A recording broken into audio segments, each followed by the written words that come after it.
did indeed marry his protege, the 15-year-old singer Aaliyah Houghton. Kelly stated his age as 27, 2 years older than he previously claimed to be. And Aaliyah produced two pieces of ID that appeared to show her to be 18. The Detroit High School of the Performing Arts acknowledged that Aaliyah is, in fact, a 10th grade student there. In 1994, a 15-year-old Aaliyah dropped her first record produced by 27-year-old R. Kelly entitled Age Ain't Nothing But a Number. He was literally playing in everyone's face. If you didn't watch my part 1 on this, do that first because it'll give you context as to how we got here in the first place. Spoiler alert, her family. This album comes out and almost instantly rumors start to swirl because R. Kelly is all over this album. He is all over this press tour, all over The Child. I mean, wherever Aaliyah goes, he is not far behind. And although her album is titled What It Is, and her first performance is for All That on Nickelodeon, a child's program. Oh, by the way. When asked her age in interviews, Aaliyah is told not to tell. For the record, you are how old? That's a secret. And why would that be? Well, the 15-year-old has a secret, and it's, I'm sure, an absolutely terrifying one for her to hold on to. The child is pregnant by a 27-year-old R. Kelly. And this was speculated at the time, but it was confirmed in 2021 during R. Kelly's trafficking trial, where his tour manager confirmed that Aaliyah was pregnant. And in response, these two grown men hatched a plan. First, R. Kelly's tour manager would bribe a local official in Detroit for 2 forms of fake IDs. These would state that Aaliyah was 18 when in fact she was 15 years old. They would then bring the girl to Chicago without any parental supervision and marry her off to R. Kelly. This move would be made so that R. Kelly could then authorize an abortion for Aaliyah without being charged for statutory rape. Can I just say, to know the laws well enough, to know that there was a loophole to get him out of these charges, it's incredibly telling. But this marriage stunt does not stay under wraps very long. I actually think it was Torre, who's very active here on TikTok and a friend of the channel, that was the first to obtain a copy of the license while working for MTV News, so they were actually the first to break it. Now, you and I are hearing this story and going, what the fuck? Both of those men should obviously be in prison. Not only rape, but fraud on top of it to get out of the rape charges. Like, surely once this was all brought to light, there were consequences, right? Well, yes, there were, but not for R. Kelly. In fact, the big question the media had was whether Aaliyah would face charges for presenting a fake ID to get married. The fake ID she was supplied with, she had braces when they met. Now, as far as Aaliyah's family's reaction, the reason he didn't go to prison for this, well, R. Kelly made a deal with them. That deal included the annulment and subsequent expungement of the marriage from Aaliyah's records, and R. Kelly sold the rights to his first 3 albums to her family in order for both them and her to stay quiet, which is why when you see interviews where she's asked about R. Kelly or asked about the marriage, it often looks like something like this. What is the situation? Because we don't know. It will let you know. To let you know. No, I want to let everybody know that it's not true. I'm Aaliyah, not Aaliyah Kelly. They took the fucking money. And once again, Aaliyah gets no say. So we're going to stop it there. It's 5 minutes. She covers this very, very well. Shout out to Hot Girl History. We are going to be coming back to her tonight to talk about another topic that has to do with this as well. But what is your thoughts about this, Rain? What is your thoughts about the R. Kelly, Aaliyah case? Not case, but their situationship. Their history and situation. Yeah. I mean, even though back in 94, when all this was going on, the internet wasn't as prevalent. It was really just starting up back in I don't even think it was that. When did the internet become the internet? I don't know. 94, I'm not going to tell my age, but 94, I wasn't even a teenager yet. But I remember all that going on and, people questioning it, of course, and all the mystery around her age, the hair over the eye. They tried to I thought that was all part of her image anyways. The hair being over her eye, trying to maintain that mysterious thing about her and not knowing everything about her and whatnot. With that being said, in regards to him marrying her, I do believe the family was paid off because I don't think a parent in their logical right mind as a parent would allow that to happen without some sort of compensation. And I don't know if she ever expressed her thoughts behind it afterwards. I can't remember, bless her dead, bless her soul. Unfortunately, she died that accident. But in regards to that, I would have never let my daughter do that. Fame, industry, any of that. My son. No, you cannot pay me to marry my child. And I think more so of he may have wanted that guardianship over her or her legal spouse over her in order to make decisions for her when it came to the industry, in order to take her all over the country or all over the world, even without having to have her parents' parental supervision and permission as well. So he may want it. That might have been his ultimate goal. With knowing what we know now about his history, the reason why he's incarcerated right now, currently, and whatnot, it makes me question what his true intentions was. Okay.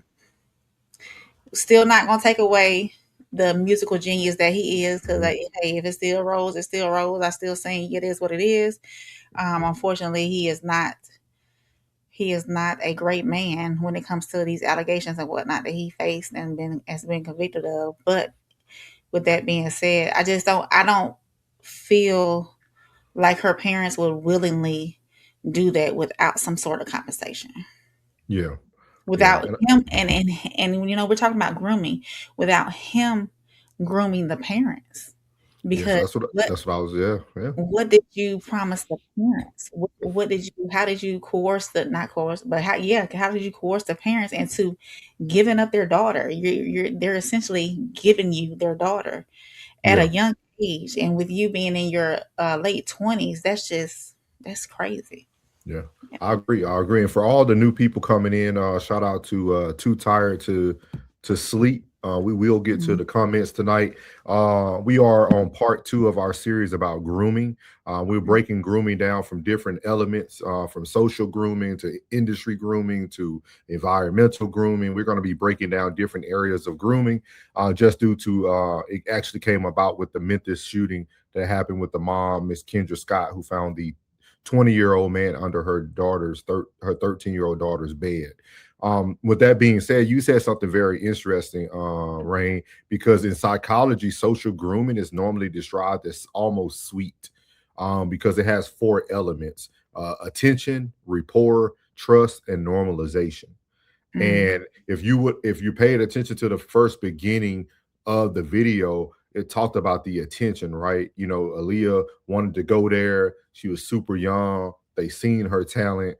We're gonna play another segment too. Is gonna kind of break this down even more, but then also building that rapport, right? Because, like you said, for someone as parents to want to even take a payoff, there has to be some form of relationship built there. Trust Mhm. is also another element, relying on that person, confiding in that person.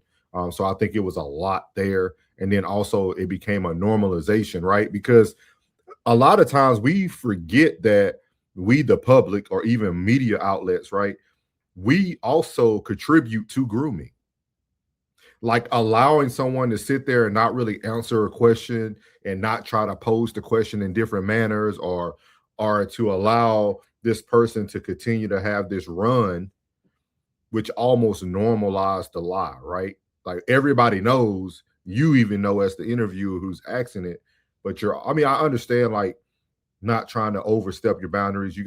She was hot at the time. You got one of the hottest Mhm. artists in front of you. You're not trying to ruin a interview.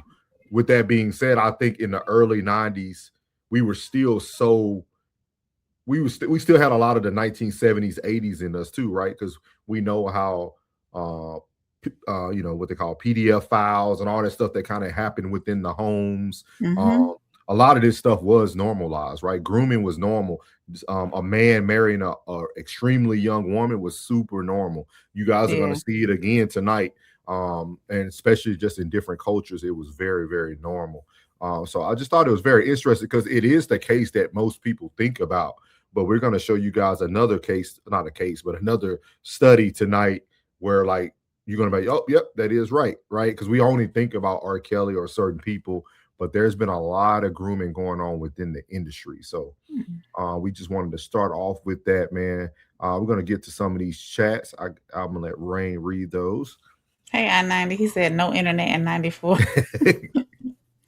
Little Penny said we got to stop pimping out our youth. Yeah. Too tired to sleep. Welcome in.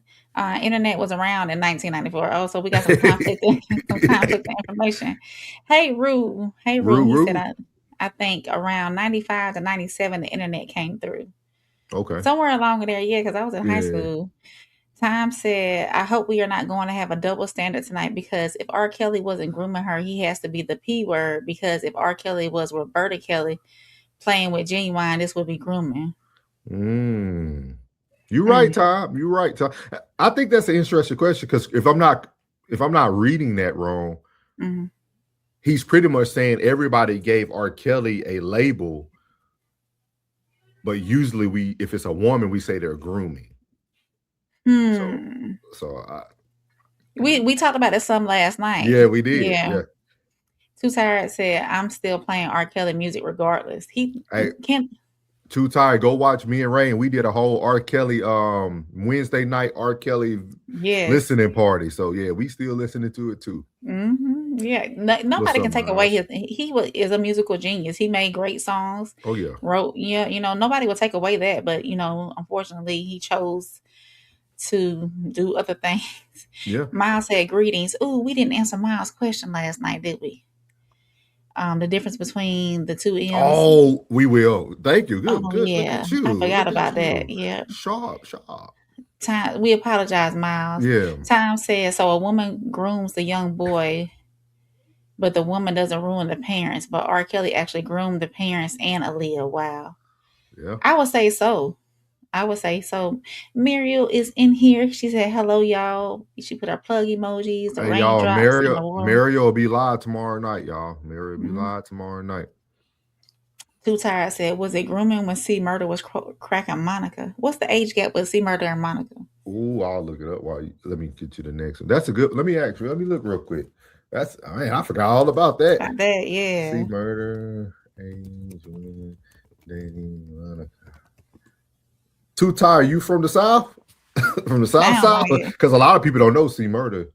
Oh wow. She was legal age though. She was 18 years old, and C Murder was 28. But there was like a 9 to 10 year gap there. Yeah.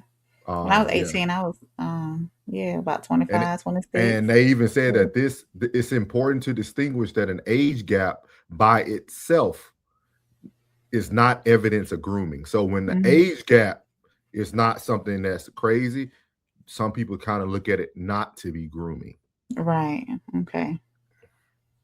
Time says, so Aaliyah is a victim of her parents and R. Kelly. Stay tuned. Stay tuned, Time. Stay tuned. Miles said, not to defend Kelly, but just a few decades earlier, girls were married as teens to older men. Yeah. That's what that's where child bride came from, didn't it? I-90 said, we talking about a guy who said he would marry his mom. His upbringing, I would assume, played a role in his adult life. He also believed he was, I'm not gonna say that word, when he was young, a lot of trauma. I-90, go again. Y'all go catch me and Rain's music show about R. Kelly. We actually opened up with a clip of R. Kelly in school when he was talking about his music teacher put him on stage to sing for the first time. And he said that day when he got all those applause, he wanted that feeling for the rest of his life. And that's what I was saying. That's what we're talking about too. Like grooming can be something as small as the environment or the environment we create for a person that they now desire, that they're searching for that high for the rest of their lives. And they'll go to any stretch of imagination to get there.